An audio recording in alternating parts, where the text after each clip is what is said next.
Hello ಪ್ರಿಯ ಹೂಡಿಕೆದಾರರೇ, ಸಂಪರ್ಕದಲ್ಲಿ ವಿಶ್ಲೇಷಣಾತ್ಮಕ ಸೇವೆ ಗಿರು ಮಾರ್ಕೆಟ್ಸ್. ನಾವು ಕಂಪನಿಯ ಬಗ್ಗೆ ಸಾಮಾನ್ಯ ಮಾಹಿತಿಯೊಂದಿಗೆ ಪ್ರಾರಂಭಿಸುತ್ತೇವೆ. ಪ್ರತಿ ಸೂಚಕವನ್ನು ಸ್ವಲ್ಪ ಹೆಚ್ಚು ವಿವರವಾಗಿ ನೋಡೋಣ. ಅಗತ್ಯವಿದ್ದರೆ ನೀವು ನಿಲ್ಲಿಸಬಹುದು. ಅಧ್ಯಯನದ ಅಡಿಯಲ್ಲಿ ನಿಗಮದ ಎಲ್ಲಾ ಸೂಚಕಗಳನ್ನು ನೀವು ಎಚ್ಚರಿಕೆಯಿಂದ ಪರಿಗಣಿಸಬಹುದು. ಈಗ ನಾವು ನಿಮ್ಮೊಂದಿಗೆ ಕಂಪನಿಯ ಮುಖ್ಯ ಮೂಲಭೂತ ಸೂಚಕಗಳನ್ನು ಹೋಲಿಸುತ್ತೇವೆ. ಮಾಲ್ಸನ್ ಕೋರ್ಸ್ ಬೆವರೇಜ್ ಟೆಕರ್ ಟೆಪ್.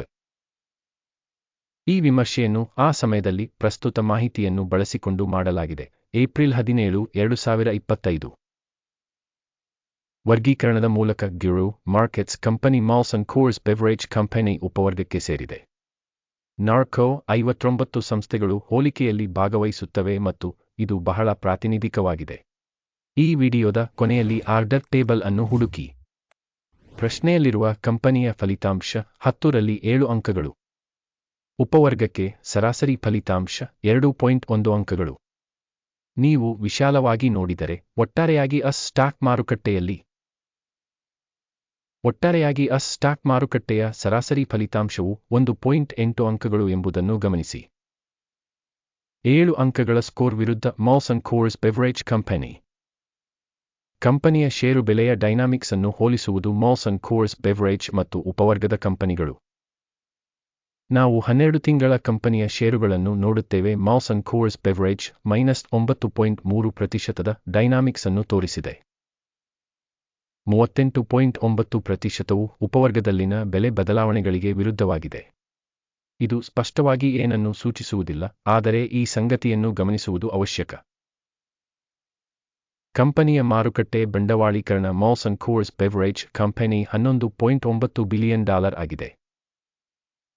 $685 ಶತಕೋಟಿಯ ಉಪವರ್ಗದ ಮಾರುಕಟ್ಟೆ ಬಂಡವಾಳೀಕರಣದೊಂದಿಗೆ ಮಾಲ್ಸನ್ ಕೋರ್ಸ್ ಬೆವರೇಜ್ 1.738% ಪಾಲನ್ನು ಹೊಂದಿದೆ. ಇದು ಉಪವರ್ಗದಲ್ಲಿರುವ ಸಣ್ಣ ಕಂಪನಿಗಳಲ್ಲಿ ಒಂದಾಗಿದೆ.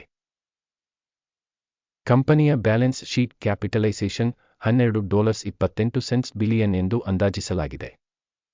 $184 ಶತಕೋಟಿಯ ಉಪವರ್ಗದ ಬಂಡವಾಳೀಕರಣದೊಂದಿಗೆ ಮಾಲ್ಸನ್ ಕೋರ್ಸ್ ಬೆವರೇಜ್ 6.65% ಪಾಲನ್ನು ಹೊಂದಿದೆ.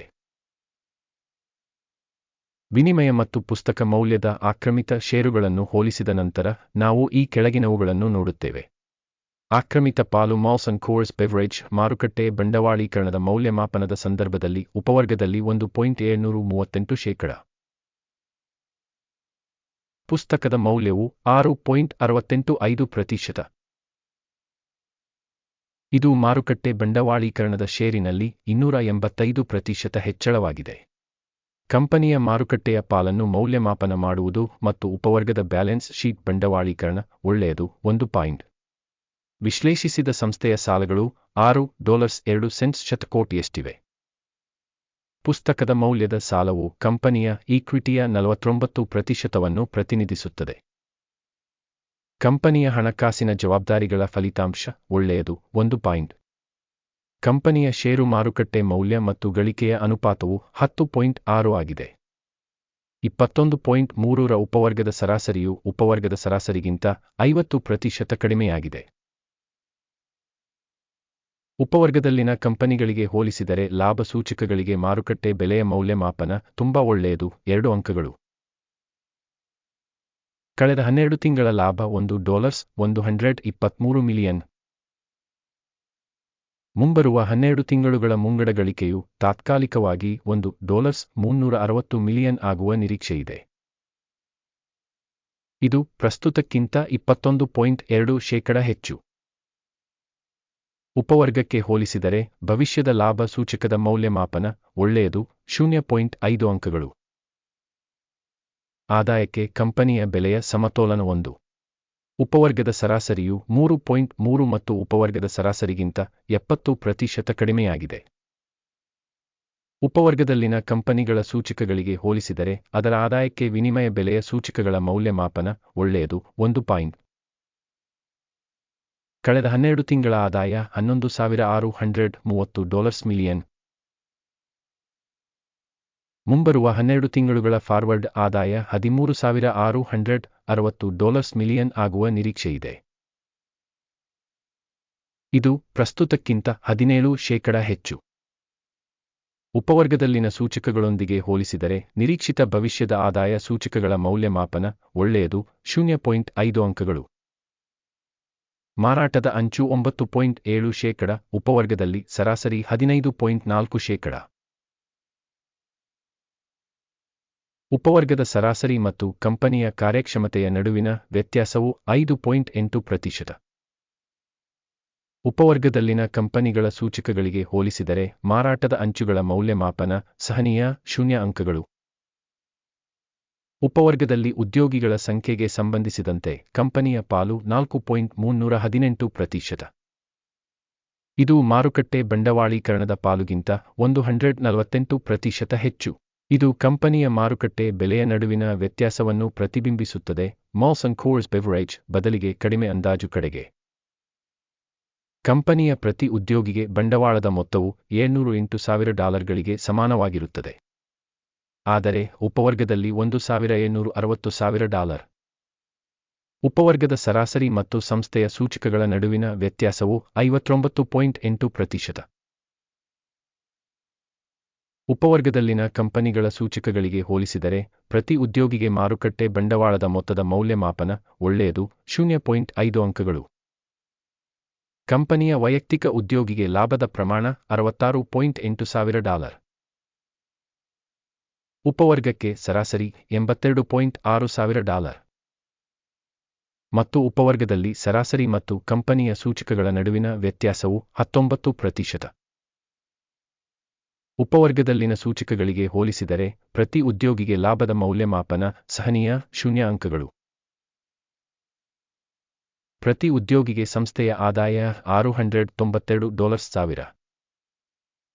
ಉಪವರ್ಗದಲ್ಲಿ $536,000ಗಳಿವೆ. ಉಪವರ್ಗದ ಸರಾಸರಿ ಮತ್ತು ಕಂಪನಿಯ ಕಾರ್ಯಕ್ಷಮತೆಯ ನಡುವಿನ ವ್ಯತ್ಯಾಸವು 29%. ಉಪವರ್ಗದಲ್ಲಿನ ಸೂಚಕಗಳಿಗೆ ಹೋಲಿಸಿದರೆ ಕಂಪನಿಯ ಪ್ರತಿ ಉದ್ಯೋಗಿಗೆ ಆದಾಯದ ಪಾಲಿನ ಅಂದಾಜು ಒಳ್ಳೆಯದು 0.5 ಅಂಕಗಳು. ಷೇರುಗಳು 6.6%ದಷ್ಟು ಕಡಿಮೆ, ಉಪವರ್ಗದ ಸರಾಸರಿ 1.1%. ಇದು ಸಂಭವನೀಯ ಸಣ್ಣ ಸ್ಕ್ವೀಜ್ ಅಪಾಯದ ಸೂಚಕವಾಗಿದೆ. ಸೂಚಕವು SI 14 ಕಂಪನಿಗೆ 44% ಮಟ್ಟವನ್ನು ತೋರಿಸುತ್ತದೆ, Molson Coors Beverage. ಆದರೆ ಉಪವರ್ಗಕ್ಕೆ ಈ ಮಟ್ಟವು 58%. ತಾಂತ್ರಿಕವಾಗಿ ಉಪವರ್ಗದ ಸೆಕ್ಯುರಿಟಿಗಳನ್ನು ಇವುಗಳಿಗಿಂತ ಹೆಚ್ಚು ರೇಟ್ ಮಾಡಲಾಗಿದೆ, Molson Coors Beverage.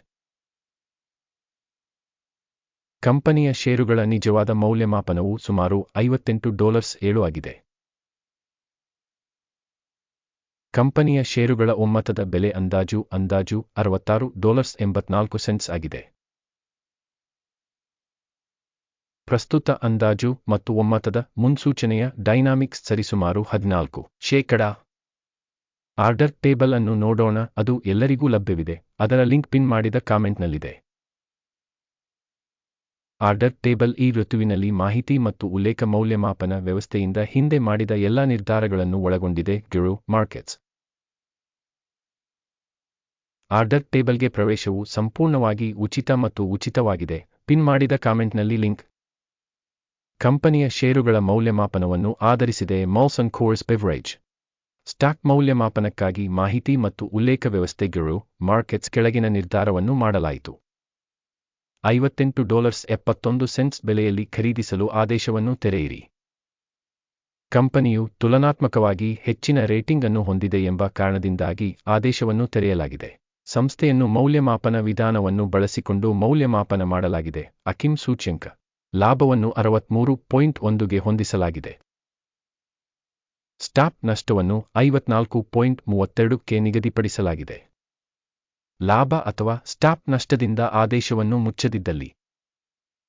ನಂತರ ಮೇ 17, 2025 ರಂದು ವ್ಯಾಪಾರ ಫಲಿತಾಂಶಗಳ ಆಧಾರದ ಮೇಲೆ ಒಪ್ಪಂದವು ಸ್ವತಂತ್ರವಾಗಿ ಮುಚ್ಚಲ್ಪಡುತ್ತದೆ. ಅಥವಾ ಈ ದಿನಾಂಕದ ಹಿಂದಿನ ಕೊನೆಯ ವಹಿವಾಟಿನ ದಿನದಂದು. ಟಿಕ್ಕರ್ ಸ್ಟಸ್ ಸಮತೋಲನ ಮಾರಾಟ ಆದೇಶವಾಗಿದೆ. ಬ್ಯಾಲೆನ್ಸ್ ವಹಿವಾಟಿನ ಕುರಿತಾದ ವಿಡಿಯೋವನ್ನು ಈ ಚಾನೆಲ್ನಲ್ಲಿ ಈಗಾಗಲೇ ಪ್ರಕಟಿಸಲಾಗಿದೆ ಅಥವಾ ಪ್ರಕಟಿಸಲಾಗಿದೆ. ಆದೇಶಗಳಲ್ಲಿ ಒಂದನ್ನು ಮುಚ್ಚುವ ಸಂದರ್ಭದಲ್ಲಿ ಮುಖ್ಯ ಅಥವಾ ಸಮತೋಲನ. ಮತ್ತೊಂದು ಆದೇಶವನ್ನು ನಿಜವಾದ ಬೆಲೆಗೆ ಮುಚ್ಚಲಾಗಿದೆ. ಕೊನೆಯವರೆಗೂ ವೀಕ್ಷಿಸಿದ್ದಕ್ಕಾಗಿ ಮತ್ತು ಮಾಹಿತಿ ಮತ್ತು ಉಲ್ಲೇಖ ವ್ಯವಸ್ಥೆಯನ್ನು ಬಳಸಿದ್ದಕ್ಕಾಗಿ ಎಲ್ಲರಿಗೂ ಧನ್ಯವಾದಗಳು ಗೆರೋ ಮಾರ್ಕೆಟ್ಸ್. ನೀವು ಇಡೀ ವಿಶ್ವದ ಅತ್ಯುತ್ತಮ ಪ್ರೇಕ್ಷಕರು.